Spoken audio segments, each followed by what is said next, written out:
صحابہ کرام نہ بیٹھے تھے مسجد نبوی شریف میں، دور تھا حضرت عمر فاروق کا، تو انہوں نے ایک انوکھی سی بات چھیڑ دی، کہنے لگے یار جناب عمر سے ایک بات کرنی ہے۔ کہا جی وہ کیا؟ کہنے لگے حضرت عمر کا کرتا اتنا پرانا ہو گیا ہے، پیوند لگنے کی بھی جگہ نہیں۔ ان سے کہنا کرتا تو نیا لے لے، اتنے وزیر، اتنے سفیر، اتنے ملکوں کے سرکاری عہدیدار ملنے آتے ہیں اور جناب عمر کا کرتا وہی پرانا، سب صحابہ کا اجماع ہو گیا، کہنا چاہیے۔ تو ایک صحابی بیچ میں سے بولے کہنا تو چاہیے، پر یہ اس شیر کا نام بھی لو جو امیر المومنین سے بات کرے گا، بندہ بھی بتاؤ۔ تو کہنے لگے ہے نا ہمارے پاس ایک ہستی جن کی جناب عمر نہیں ٹال سکتے، وہ کون ہے؟ کہا مولا علی شیر خدا۔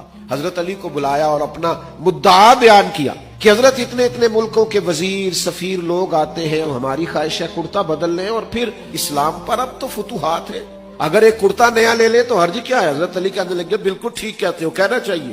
کہ حضور پھر آپ کہیں گے؟ فرمانے لگے میں نے نہیں کہنا، کیونکہ مجھے ان کے مزاج کا پتہ ہے، میں نہیں کہہ سکتا۔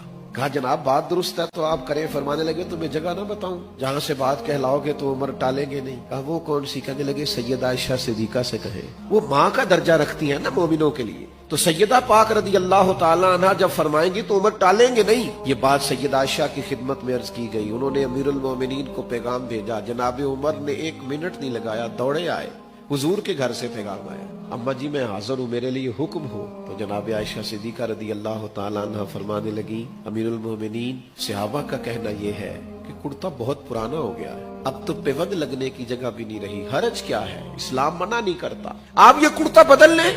تو جناب عمر بولے نہیں، بعض جگہ ایسی ہوتی ہیں جہاں نہیں بولنا چاہیے، دلیلیں بھی ہو تو چپ رہنا چاہیے۔ حضرت عمر چپ کر گئے۔ تھوڑی دیر کے بعد کچھ آنسو گرے تو فرمانے لگے سیدہ میں نا شام سے پہلے کرتا خرید لوں گا آپ کے حکم کے مطابق، پر ایک بات عرض کرنے کی اجازت ہے؟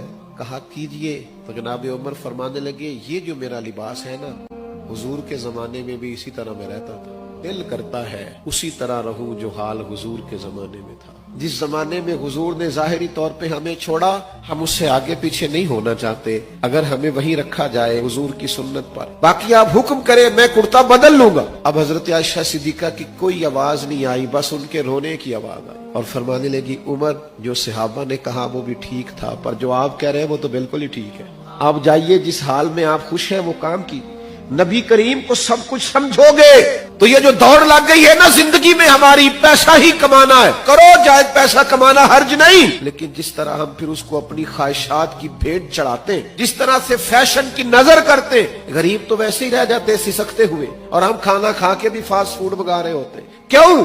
اس لیے کہ ہم جو کماتے ہیں وہ ضروریات کے لیے نہیں، خواہشات کے لیے۔ نبی کریم سے پیار کرو گے، سب کچھ حضور کو جانو گے، پھر ان چیزوں سے باہر آ جاؤ گے۔